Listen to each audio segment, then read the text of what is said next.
যশোর বোর্ডের online classroom থেকে সবাইকে শুভেচ্ছা স্বাগতম। আমি অর্চনা রানী দাম, এএসপিসি কাকুরপুরা স্কুল অ্যান্ড কলেজ সহকারী অধ্যাপক, বাংলা বিভাগ। আজ তোমাদের সেই উচ্চারণ বিধির দ্বিতীয় অংশ আলোচনা করব। যারা প্রিয় শিক্ষার্থী, যারা তোমরা দেখেছো প্রথম ক্লাসটা, তাদের অসুবিধা হবে না। যদি না দেখে থাকো তাহলে ক্লাসটা দেখবা, বুঝতে সুবিধা হবে। আমি উচ্চারণ বিধির শেষের যে অংশটা আছে সেই নিয়মগুলো তোমাদের দেখানোর চেষ্টা করছি। তো আজকে আমরা অধ্বনির ব্যবহারটা দেখাবো। তো তার আগে আমি দুটো শব্দ লিখি। একটা হচ্ছে অমর,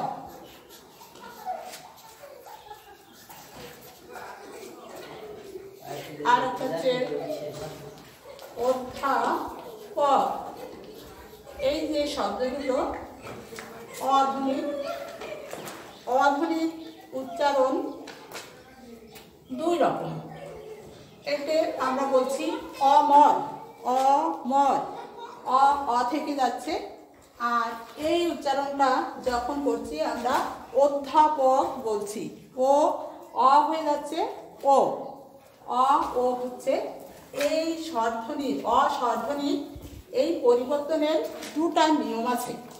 এই দুইটা নিয়ম, সেই নিয়ম দুইটা আমাদের দেখতে হবে। অধ্বনির উচ্চারণ, অধ্বনি, এইটা দুই রকম উচ্চারণ। একটা হচ্ছে তোমার বিবৃত, আর একটা হচ্ছে সংবৃত। বিবৃত কোনটা? বিবৃত হচ্ছে যে ধ্বনিটার পরিবর্তন ঘটে না, অর্থাৎ অ থেকে যায়, সেটাকে বলে বিবৃত। অর্থাৎ বিবৃত অ থেকে যায়। আর সংবৃতটা হচ্ছে যেটার পরিবর্তন ঘটে, অর্থাৎ ও হয়ে যায়, সেটা হচ্ছে সংবৃত। তো এই নিয়মটাই আমাদের দেখতে হবে, কোনটা বিবৃত হয় এবং কোনটা সংবৃত হয়। তো বিবৃত সাধারণত, বিবৃত অর্থ হচ্ছে এটা একটু প্রসারিত হয়। যেমন আমি তোমাদের অমর দিয়ে বলছিলাম অমর, আর যখন আমরা অধ্যাপক বলছি ওইটা সংকুচিত হয়ে গোল হয়ে যাচ্ছে মুখটা, ওইটা হচ্ছে সংবৃত। বিবৃতর নিয়মগুলো আগে আমরা দেখি। বিবৃত, এখানে আসো, শব্দ আর উচ্চারণ। বিবৃত অধর্ম,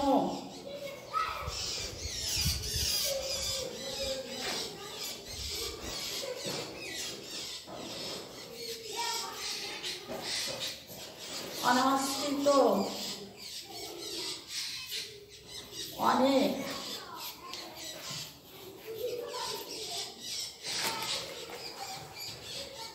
তাহলে দেখা যাচ্ছে যদি কোনো অস্বরধ্বনি নাবোধক হয়, নাবোধক হলে সে এর পরিবর্তন ঘটে না। কারণ অধর্ম, অধর্ম, অধর্ম,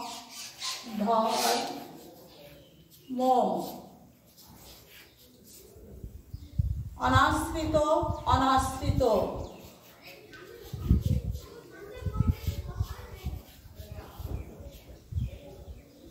অনাশ্রিত, অনেক, অনেক।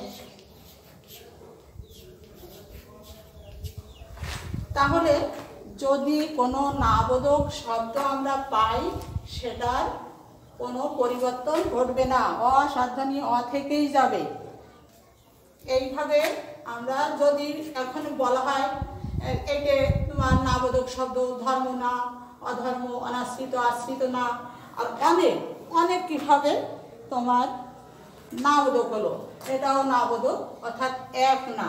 তাহলে সেই জন্য এগুলো আমাদের সব অ থেকে যাবে। অ এই অস্বরধ্বনি অ থেকে যাওয়াকেই বলে হচ্ছে তোমার বিবৃত। এখন আমরা বিবৃতি নিয়ে বেশি আলোচনা করবো না, সংবৃতে চলে যায়। তো কোথায় সংবৃত হয়? তো তোমাদের আগের ক্লাসেও একটু বলেছিলাম, যেমন অ তয়রস্যি, এটা হয়ে গেল অতি, কেননা অটা ও হয়ে যাচ্ছে। কারণটা হচ্ছে অ এর পরের বর্ণের সাথে যদি রস্যইকার যুক্ত থাকে তাহলে অ ও হয়ে যায়, সেই কারণে অতি হয়ে গেল। যেমন তোমার ধরো অলি, লয় রস্যি থাকার কারণে অ ও হয়ে গেল অলি। তাহলে এটা অ এর উচ্চারণ ও হওয়াতে এগুলো হচ্ছে সংবৃত। এরপরে আমরা আসি অতীত।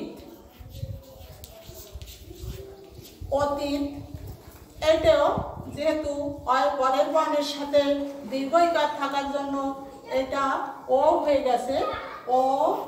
আর দীর্ঘইকারটা আগেই ক্লাসে বলেছি, আগের ক্লাসে, যে ওটা রস্যইকার হয়ে যায়, তয় রস্যি ত, অতীত। সেরকম আছে অধীন, তাহলে এটাও হবে অধীন, ধয় রস্যি দন্ত ন, অধীন। দীর্ঘইকার এর পাশে রস্যইকার হয়ে যায়। এবার আমরা রস্যকারেরটা দেখি। অনুতাপ,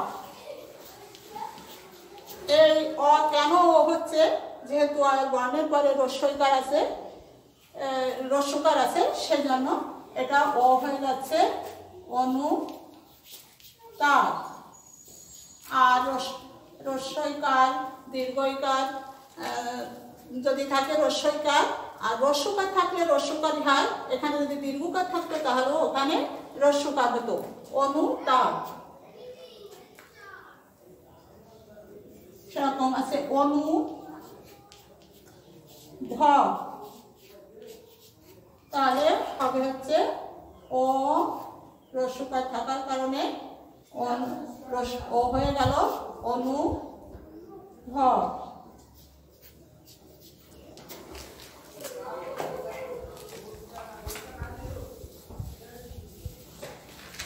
এইভাবে যদি অ এর পরের বর্ণে জ ফলা থাকে, যেমন অধ্যাপক, অধ্যাপক, অ এর পরের বর্ণের সাথে জ ফলা থাকার কারণে অ ও হয়ে যায়।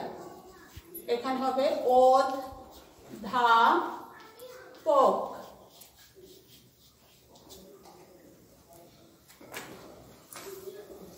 তাহলে আমরা পাইলাম কি, অ কখন ও হয়? অ এর পরে রস্যইকার, দীর্ঘইকার, রস্যকার, দীর্ঘকার কিংবা জ ফলা যদি থাকে তাহলে অ ও হয়ে যায়। তো এখন আমরা আয়ের একটা শব্দ দেখি। তো আ সাধারণত অন্য নিয়মগুলো ধরবে, কিন্তু পরিবর্তন ঘটে না। ও তার আগে তোমাদের এই আমি হসন্ত বা হর্ষ চিহ্নের ব্যবহারটা এখনো বলিনি, এইতে বলি।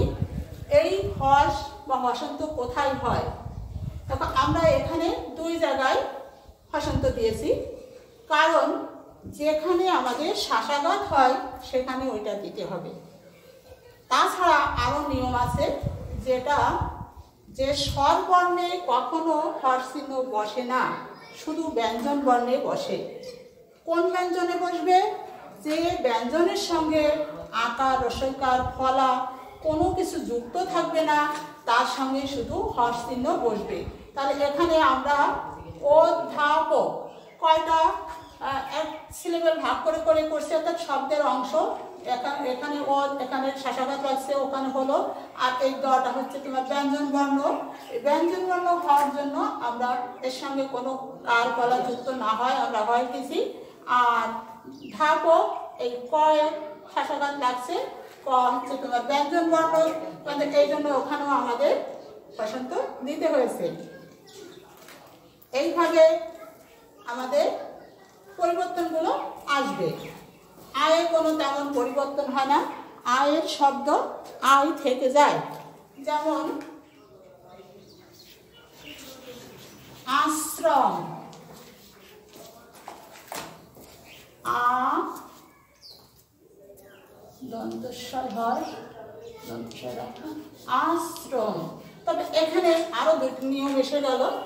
তোমাদের আগের ক্লাসে আলোচনা করেছিলাম যে 3 শয়ের ব্যবহার, তো সেই শয়ের ব্যবহার, তো এখানে আসে তালিবস্য আমি কেন দন্তস্ব এখানে দিলাম, এই কারণে দিছি আয় থেকে গেছে যে যদি শয়ের মতো উচ্চারণ হয় 3টে স, তাহলে সেখানে তালিবস্য হয়। কিন্তু এই সাথে স উচ্চারণ হচ্ছে, আশ্রম, ছ হওয়ার কারণে সেটা দন্তস্ব হয়ে গেল, দন্তেস্ব। তাহলে তালিবস্য যদি ছয়ের মতো উচ্চারণ হয় সেখানেও দন্তস্ব হবে, আর দন্তস্ব যদি ছয়ের মতো হয় তাহলে তালিবস্য হয়ে যাবে। তাহলে এখানে আশ্রম, আস এখানেও ছ, সেখানে দন্তস্ব থেকে গেল, তালিবস্য হলো না। আশ্রম, সেখানে আর একটা নিয়ম, যদি কোনো শব্দের সাথে র ফলা যুক্ত হয় উচ্চারণে আমাদের র ফলার সঙ্গে ওকার যুক্ত করতে হয়।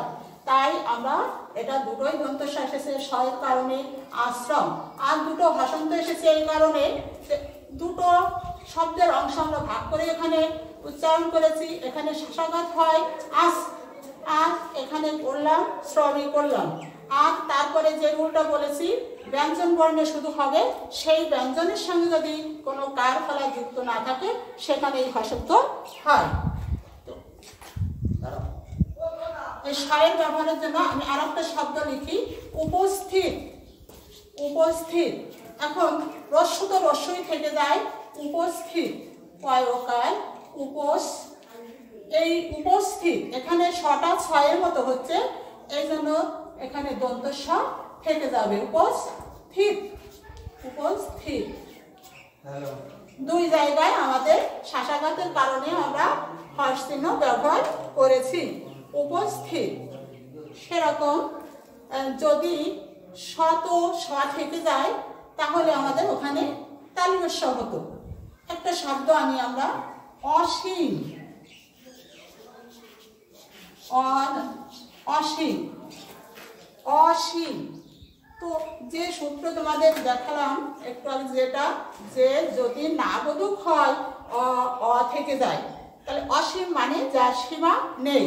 তাহলে এখানে আমরা এটাকে অ ধরে রাখতে পারি, যেমন অ দন্তস্ব অসীম, এইখানে শটা কিন্তু তোমাদের স আসছে না, এই কারণে দীর্ঘইকার হ্রস্বইকার হয়ে গেল, আর দন্তেস্ব হয়ে গেল তালিবস্য, আর ম অসীম একইভাবে আমরা উচ্চারণ করেছি, শেষে তোমার হর্ষ চিহ্ন হলো।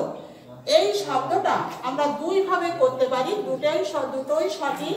যেমন এই অসীম আমরা এভাবেও করতে পারি, অসীম অনেকের নাম হয়, আমরা যদি সেইকে ধরি তাহলে না বোধক শব্দ, ওটা বাঁধে না। সেই কারণে দীর্ঘইকারের নিয়ম অনুসারে অ এর পরের বর্ণে দীর্ঘইকার আছে, এই জন্য ওটা ও হয়ে যায়। তাহলে ও আর দীর্ঘইকার তো হ্রস্বইকার হয়ে গেল, আর এইটা দন্তস্বটা স উচ্চারণের কারণে তালিবস্য হয়ে গেল, আর ম অসীম। এইভাবে তোমাদের হর্ষ এবং অ এবং ও ব্যবহারটা করতে হবে। এইবার আমরা দীর্ঘই দিয়ে আজকে এই পর্যন্তই থাক, পরের দিন তোমরা আবার ক্লাস দেখো, একটা বা দুইটা ক্লাসে সম্ভব হয় না, আরও একটা ক্লাস আমি নিব। তোমরা ক্লাসের দিকে খেয়াল রাখবে। তোমরা ভালো থেকো, সুস্থ থেকো, ধন্যবাদ।